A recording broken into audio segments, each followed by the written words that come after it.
All right, break it up. You got what you wanted. No, I'm not satisfied.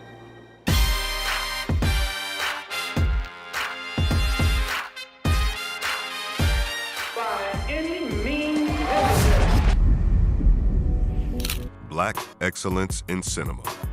Celebrating Black History Month. The Seventh Art is one of the most acclaimed and beloved by audiences, becoming an icon in modern popular culture.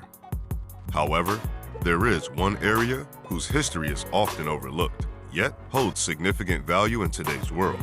Today, we will address a question that people around the world must be asking. How much has Black cinema influenced the development of the Seventh Art? We will answer this important question. This is District Flicker, and most importantly, don't forget to subscribe and hit the like button. The Origins, 1895 to 1910. When the first cinematographic productions were born in the hands of the original masters, who took the cinematograph from the Lumiere brothers,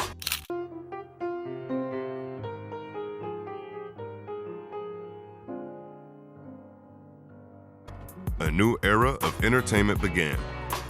From George Méliès to Edwin Porter.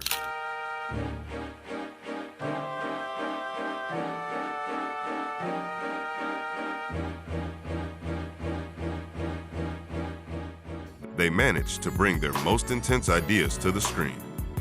However, it was a difficult time for the African American community, mainly due to high levels of racism and discrimination. With the birth of comedy films in the 1900s, stereotypes began to be used for entertainment purposes.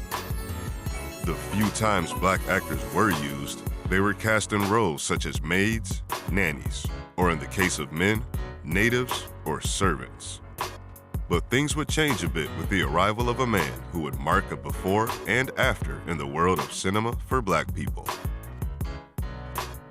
Bill Foster, 1910.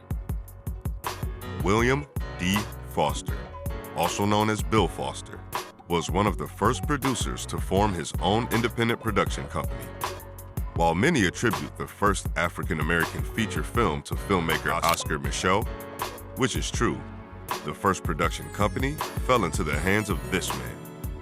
This makes him one of the early pioneers in the field with his debut film, The Railroad Porter, which would be a moderate commercial success. Apart from this, he developed other equally important films, such as The Barber, which was a comedy. With all this, he paved the way for another great director, considered by many to be the first Black director in history, Oscar Micheaux, 1919 to 1923. While it's true that this title is incorrect because it belongs to Oscar Micheaux, he was still a pioneer alongside him. What is true is that he was one of the first to receive awards and critical acclaim. His first movie was The Homesteader, released in 1919, a drama about a farmer who falls in love with a supposedly white young woman, which is forbidden. It ends with an impressive and surprising plot, perhaps a bit shaky towards the end, but with a well-crafted story that propelled him even further. Maria P. Williams, 1923. This brings us to the great and influential Maria P. Williams, the first African-American film producer to live in the United States. She set a precedent because it was unusual to see women in roles like hers, especially women of color. She became a significant presence in African-American cinema and the liberal activism of the time. In fact, her 1923 film, The Flames of Wrath, is considered a major crime film and one of the earliest in the genre to explore more mature storylines away from comedy. While there were directors with similar intentions, it was an important step in the development of a much more adult and serious cinema in a more egalitarian world. The primordial era of Black cinema, 1925 to 1955. Over the next few years, a new type of cinema emerged thanks to this significant trio that initially brought cinema to people of color. These films were called race films, in an attempt to distance themselves from mainstream cinema dominated by white creators. They were specifically aimed at African American audiences and took time to break into mainstream cinema. Budgets were generally tight, and most of the films revolved around themes of personal empowerment and focused on class values. As a result, a genre known as Black cinema emerged as part of a movement to support independent filmmakers. More than 500 African American films were produced, and many actors and directors emerged who, in various ways, had a lasting influence on other African Americans. One of the most significant figures was Charles Gilpin, who gained recognition for his role in Eugene O'Neill's The Emperor Jones in 1920, setting an important precedent for other Afro-descendant actors. Another notable figure was James Edwards, with important roles in such films as Home of the Brave in 1949 and in The Manchurian Candidate in 1962. However, this was still the early era of Black cinema, where the elements, diversity, and opportunity for Black cinema to be consumed by a wider audience were just beginning to emerge. Contemporary Black cinema, 1955 to 2000. Sidney Poitier. They call me Mr. Tibbs. We begin with one of the great and most significant figures, Sidney Poitier, who won the first Academy Award for Best Actor for the film Lilies of the Field. This marked a crucial point for African American actors, inspiring and solidifying the cinema of other great directors and actors. Melvin was a pioneer of the blaxploitation genre of the 1970s.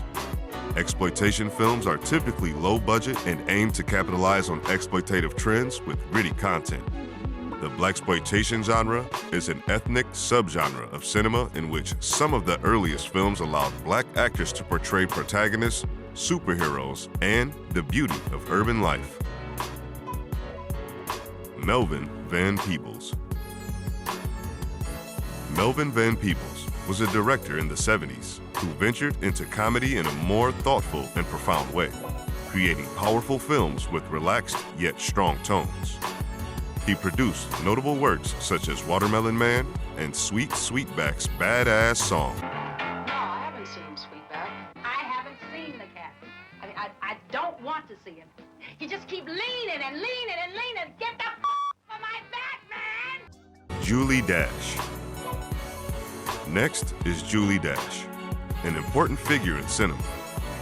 A graduate of UCLA in the 1980s, she was a part of the Los Angeles Rebellion and undertook several significant projects for the African American community. She was the first woman of her kind to premiere a film in the theaters, completing the journey begun by Maria P. Williams. Marlon Riggs.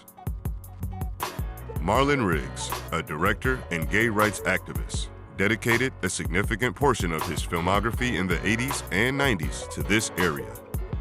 He tried to dispel the negative image that being gay and Black was bad, and achieved success with films like Ethnic Notions, Tongues Untied, and Black Is, Black Ain't.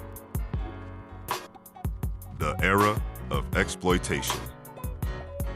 Certainly, many actors and directors emerged from the 1960s to the 2000s, though little is said about the substantial influence of Spike Lee or Bill Gunn. Both achieved notable success in their own ways. Lee has made over 35 films since 1983, with titles such as School Days, Crooklyn, and the well-known Malcolm X.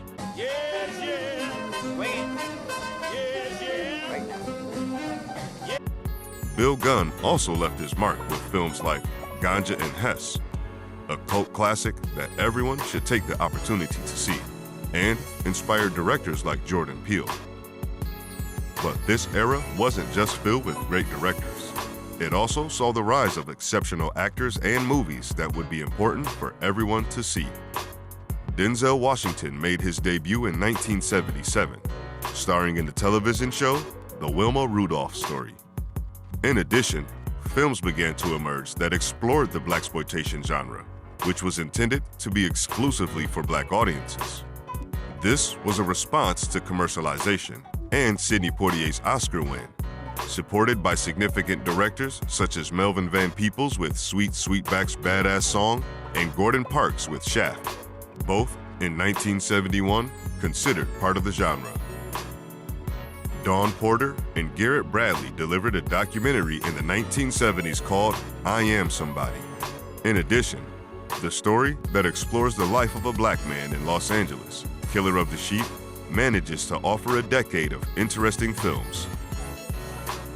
In the 1980s, actors such as Forrest Whitaker, Morgan Freeman, and Samuel L. Jackson entered the scene, where they struggled to be recognized along with great films.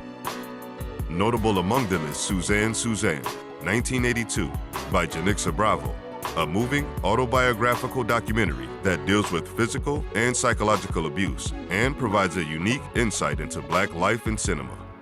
In addition, My Brother's Wedding, in 1983, by Channing Godfrey Peoples, is a tragic comedy that depicts life in South Los Angeles in the 1980s and is notable for its realism and exploration of class differences. Sugarcane Alley, in 1983. Director Uzan Palzi, in a stunning debut, paints a powerful, touching portrait of life on a plantation shantytown By Gina Prince Bythewood is a coming-of-age film set in Martinique, praised for its powerful storytelling.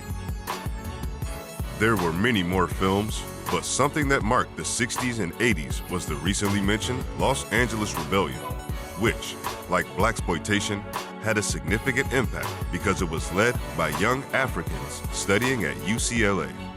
Their movement sought to go against all norms and commercialism, resulting in works such as Killer of Sheep in 1978 by Charles Burnett and Daughters of the Dust in 1991 by Julie Dash, which were milestones in this movement, challenging traditional narratives and offering diverse perspectives on the African American experience. At the end of the 1980s, we passed the great era when African American cinema and actors gained significant recognition, leading to the creation of films like Do the Right Thing that set the trend, along with the arrival of other great actors we have mentioned, creating the birth of colored cinema. The 90s began with great strength. We not only saw the arrival of Will Smith into the entertainment world with The Fresh Prince of Bel-Air, but also the solidification of Black cinema with films like John Singleton's Boys in the Hood. The current state of Black cinema. The arrival of the 2000s established many important actors and several different directors. However, curiously, none of the Black directors have managed to win an Oscar statuette, which is a hard blow, especially when we have nominated and won some films. On the other hand, African American actors have been very successful, with actors like Denzel Washington, Jamie Foxx, Forrest Whitaker, and most recently, Will Smith taking home statuettes. They have also paved the way for future directors to eventually win this award, such as Jordan Peele, who has already been nominated, and Ryan Coogler, a very important figure in the industry. Female directors have not been left out either, with Angela Robinson and Ava DuVernay also showing great promise for the industry as a whole. The history of film noir is spectacular, filled with geniuses and marked by a growth that only other great communities can dream of. It hasn't been easy though, as it's taken over 100 years of work to get here. Now, as we celebrate Black History Month, it's a relief to explore this history that brings us to the present, to understand the value of this beautiful community and how their struggle has borne fruit in a time when African American actors and directors are on equal footing with their counterparts. And if you like this video, don't forget to subscribe and enable notifications so you don't miss any new videos.